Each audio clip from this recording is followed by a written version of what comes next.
Special thanks to my Patreon patrons, Noble Tier and Larking Tier.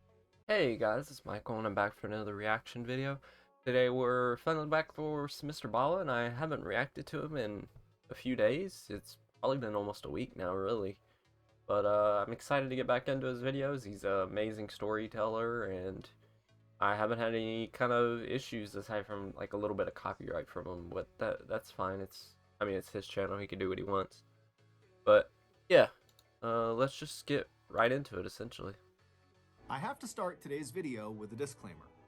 Don't go to Dudleytown, Connecticut. This is not a prank, it's not a stunt, it's not clickbait, it's the truth. I'm confident that at the end of this video, there are gonna be people that want to go. Don't do it. One, it's illegal to go to Dudleytown, it's private property. And two, as you'll see in today's video, there is a reason why people abandoned Dudleytown. It is not a safe place for people. But before we get into the story about Dudleytown, if you're a fan of the strange, dark, and mysterious delivered in story format, then you've come to the right place because that's all we do, and we upload once a week. So, if that's of interest to you, the next time the like button is playing an intense game of online FIFA, wait until they get the lead and then unplug their Wi-Fi. Also, please subscribe to our channel and turn on all notifications so you don't miss any of our weekly uploads. Okay, let's get into today's story. Yeah, I gotta mute this. This is the part that's like copyrighted. Ghost Town. It was a bright summer day in 1906, and Dr. William C. Clark and his wife Harriet were driving slowly through a beautiful part of northwestern Connecticut called Litchfield County.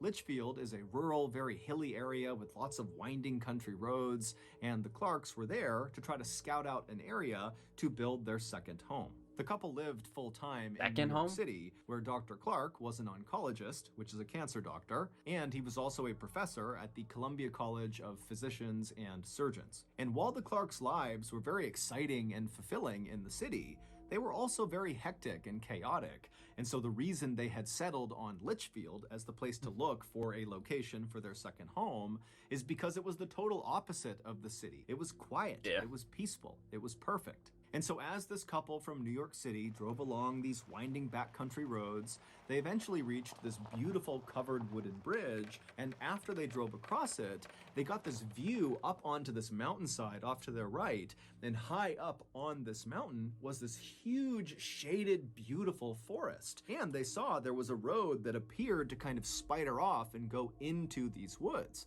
Now, the couple had no idea what was up there, but it was just so beautiful, and they were immediately so drawn to it that they decided they would go check it out and see if maybe there was a spot for their second home in these woods. And so Dr. Clark took the car and he went up this access road, and very quickly as they began climbing up this hillside, the road became very bumpy and overgrown. It was pretty obvious that not many cars were driving into these woods, and so before they even reached the tree line, Dr. Clark had to pull the car over and park it on the side of the road, and then he and Harriet got out, and then on foot they continued up towards the forest. And once the couple actually entered the forest, immediately the sunlight faded because the canopy over their heads was so thick, and the air became cool and refreshing. And after walking for only a couple of minutes, the forest, which at first seemed very still and quiet, suddenly became alive. They could hear birds chirping and animals running around and insects buzzing, and then up ahead they saw there was this field off to the side of the road that was full of all these wild apple trees growing in all different directions. And as they got closer, they saw there was just a deer right in the middle of the apple trees eating apples directly off the branches. And then just past— Oh, I read the message, not a real photo of the deer, but I read it as of a deer. I'm like, that's not a real deer. Past all these apple trees, the couple began passing these huge, beautiful patches of roses and lilacs and bright yellow bitter tansy flowers that lined the road. And then before long, the couple was stepping over these babbling brooks, and off in the distance, they could hear the sound of running water like fresh spring water coming down off the mountain. And then, as the sun did begin to poke through the canopy above them, it almost looked like the forest was sparkling, literally. This forest was sitting on a hillside, and the hillside, which was made up of rock, had mica inside of it. and mica is a kind of mineral that when sunlight hits it, it almost looks like it's shimmering. And of course, there were the owls. As Dr. Clark and his wife walked farther and farther into this beautiful forest, they heard more and more owls hooting off in the distance. And to the Clarks, this made the forest feel enchanted. It was like the owls were personally greeting them. By the time the couple had turned around and begun heading back to their car, they had already made up their mind that they were going to build their second home in that forest. And so, after...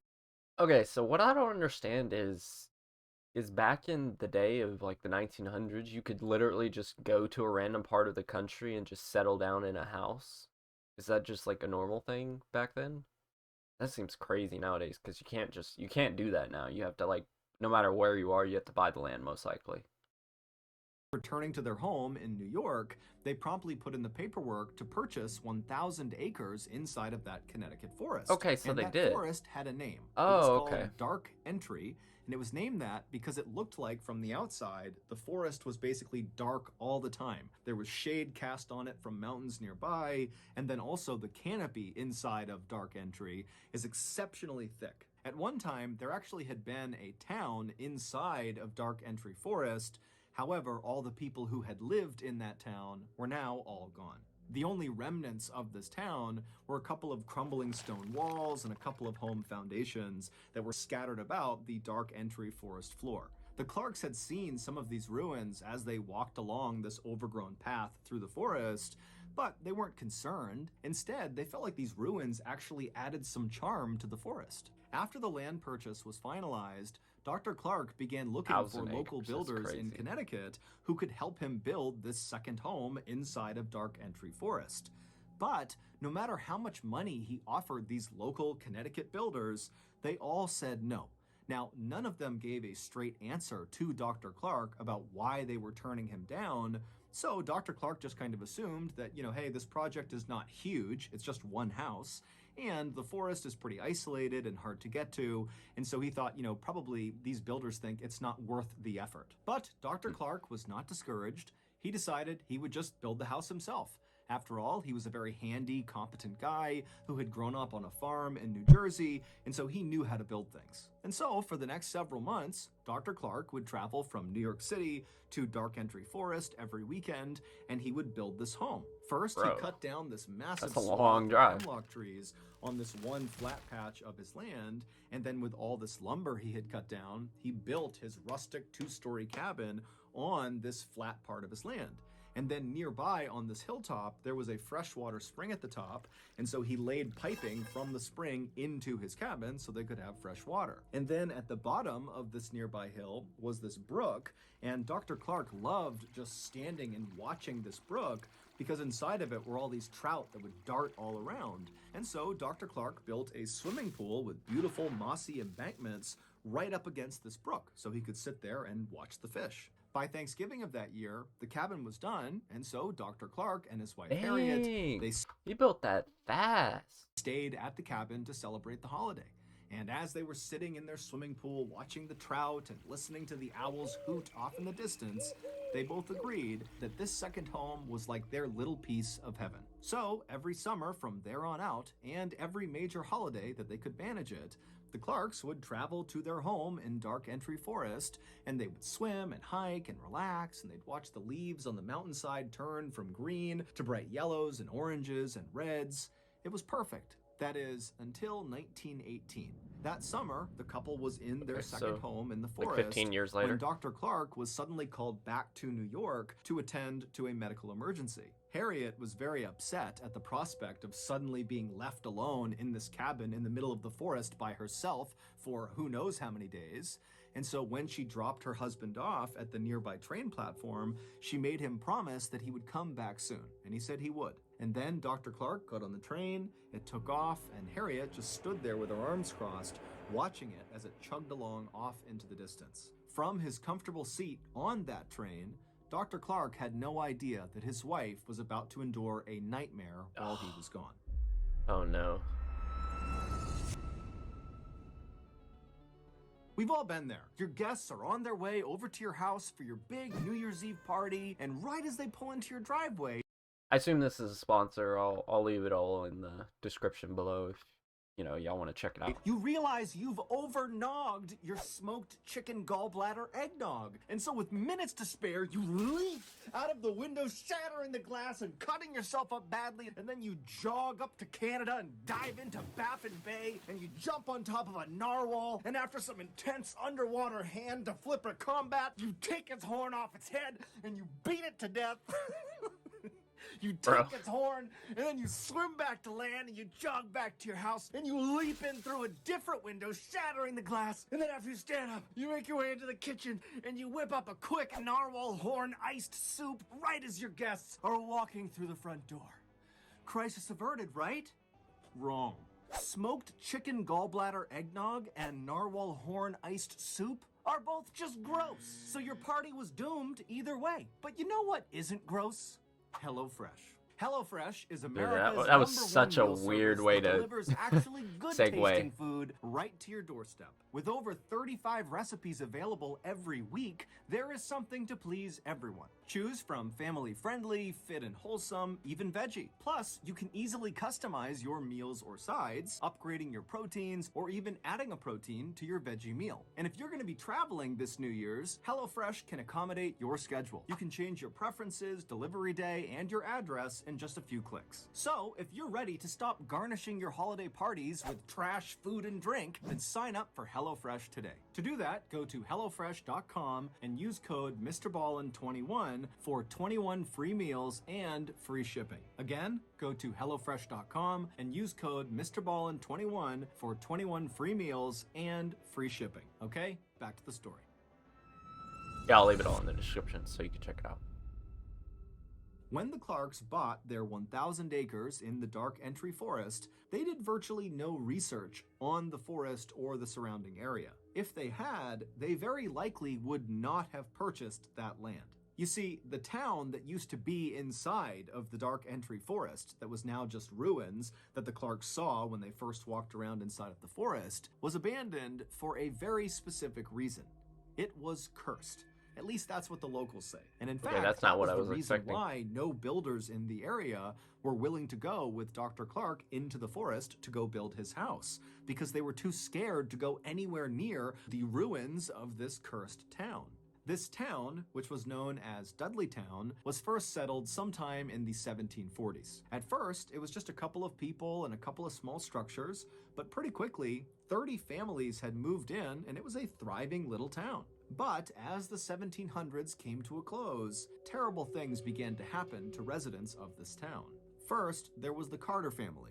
They moved to Dudleytown in 1759, and shortly after arriving there, 6 members of their family all died suddenly from cholera. The remaining branch of the Carter family was so grief-stricken from their losses that they left Dudleytown and went to New York, where they resettled. But almost immediately after getting set up there, Native Americans raided their property and massacred them, and the 3 people that survived this massacre were 3 of the kids, and they were all kidnapped and taken away. In 1792, a Dudley resident named Hollister died suddenly. Now, we don't know if he fell off a roof or if he was murdered. No one really knows. But what we can agree on is that his untimely death happened in the home of a man named Tanner. And Tanner, following Hollister's death, suddenly just began obsessively talking about these strange creatures he was seeing out in the woods at night, kind of roaming around the Dark Entry Forest. And he talked about it all the time, and nobody listened to him. And eventually, Tanner went insane, and his daughter had to care for him for the rest of his life. And while Tanner was slowly losing his mind, his next-door neighbor, named Abel, also began reporting that he was seeing weird creatures roaming around the tree line all around the town. And as Abel continued to report seeing these strange creatures lurking in the shadows, he too slowly went mad and had to be cared for until his death. In the early 1800s, a famous Revolutionary War hero, General Herman Swift, who lived in Dudleytown, lost his mind shortly after his wife was struck by lightning. And then in 1813, an unknown epidemic rolled through Dudleytown and killed many of its residents. After that, more and more residents of Dudleytown either died suddenly or died mysteriously, and also more more and more residents began coming forward with stories about having seen these strange, shadowy creatures moving around the tree line at night. By about 1900, all the Dudleytown residents had either died or simply just left, abandoning their homes, except for one family. Alright, I'm gonna be honest. If I was the people in this situation, I would do the same thing. I would dip. I'd be like, nah, there's some weirdness going on here. Somebody's out to get us or something. I would have left a long time ago. As soon as I started seeing people, like, as soon as like an epidemic happened, I probably would have dipped. The Brophies. But in quick succession, the Brophy family's sheep all died, then the mother died of tuberculosis, then the two sons were accused of theft in a nearby town, and then they just disappeared, leaving one person, John Brophy, the father. But the Brophy family home burned to the ground, and so John, who was overcome with grief, just wandered off into the forest and was never heard from again. At that point, Dudleytown officially became a ghost town. No one lived there. And it was at that point, in 1906, when Dr. Clark and Harriet had their beautiful summer's day walk through the forest and discovered where they wanted to build their second home. So, fast forward back to 1918, and Dr. Clark, he's on his medical emergency leave to New York. 12 years. It winds up being very... That's crazy. They were there for 12 years, and nothing crazy had happened. I mean, that's a pretty good track record, seeing as the town has been horrible for a while. Quick, he's back on a train within 36 hours, and he pulls into the station right near Dark Entry Forest, and he's expecting to see Harriet waiting on the platform for him. But when the train rolled into the station, she wasn't there. Now, Dr. Clark was not a superstitious person, but for some reason, when he didn't see his wife there, he just felt like something was off. There's no reason she wouldn't have come out here to greet him. I mean, she was worried about being all alone in the cabin, and she knew he was going to be arriving at that moment. And so, feeling a little bit panicked, Dr. Clark left the train station and on foot made his way over to the Dark Entry Forest. And when he got there and began walking on that overgrown road path that led to his house, immediately, as soon as he was within the shade of the trees, he began hearing these owls hooting very loudly off in the distance. Now, normally, the sound of these owls hooting made him feel welcome, but this time he felt scared. He felt like something was wrong up ahead. And so he began jogging through the forest, and it's very dark, and all he can hear is the sound of these owls, and it's getting louder and louder and louder. And then finally he reaches the clearing where his property is. And at this point, it's a cacophony of owls hooting practically right on top of him. And he looks up towards his house up on this hill, and he sees the front door is slightly open. And so now, with his heart racing, wondering what's going on with his wife, Dr. Clark runs up to his front porch, he gets to the door, and he flings it open the rest of the way, and then right before he stepped into his house, this sudden high-pitched noise began up on the second floor inside of his house. Oh, it's so loud, son of a gun. And it was so startling to Dr. Clark that he just froze where he was. And so suddenly it's so loud from the owls all around him and the woods behind him and whatever this noise is that he just stood there unsure what to do. And so as he's sitting there getting the courage up to go investigate his house, he realizes what this high-pitched noise is. It's the sound of maniacal, insane laughter coming from the second floor. Sensing his wife had to be in danger, the doctor charged up the nearby steps up to the second floor, and he could tell this laughter, this high-pitched laughter, was coming from the master bedroom. And so he ran down the short hallway, he got in front of the closed door that led into the master bedroom, he slowly opened it up, and there, in the back corner of his room, was his wife. She was on the ground, rolled up in a ball, facing the door. Her hands were clenched in fists, her eyes were open and unblinking, and her mouth was open wider than was humanly possible. And as he's staring at his wife, wondering what's going on, he realizes this insane, high-pitched laughter is coming from his wife. But it doesn't even look like it's coming out of her. Her chest is just heaving, her mouth is staying open, and the laughter is just coming out of her. And so the doctor just stood there watching his wife, staring directly at his eyes. And finally, he just got so scared, he turned and he ran. During Dr. Clark's 36 hours he was away in New York, something happened to his wife. We don't know what it was, but it caused her to lose her mind. The only thing she would talk about was the strange creatures she saw out in the forest. By some accounts, Harriet spent the rest of her life in a mental asylum. By other accounts, she went back with Dr. Clark to New York, where she took her life. Today, Dudleytown is not only still abandoned, but it is also illegal to visit. However, people do still sneak into Dudleytown and walk around the ruins, and many of them have reported feeling these pockets of cold air where there shouldn't be cold air, and also some others have said as they've been walking, they've felt phantom hands slap them and push them. Some have said they've taken photographs inside of the Dark Entry Forest near Dudleytown, and they've captured strange, shadowy figures that they couldn't see with their naked eye. The famous paranormal couple, Ed and Lorraine Warren, shot a special series in the 1970s inside of the Dark Entry Forest, and they declared the area around Dudleytown was demonically possessed. All right. I'm assuming that's the end. Yeah. Yeah. Man, that was good. Good lord. I wonder why it's illegal. Is it illegal because it's just private property? Or is it illegal because, you know, so many deaths and horrible things have went on there? I imagine because it's private property mainly. But yeah, I hope you guys enjoyed this, and I'll catch you guys later. Bye.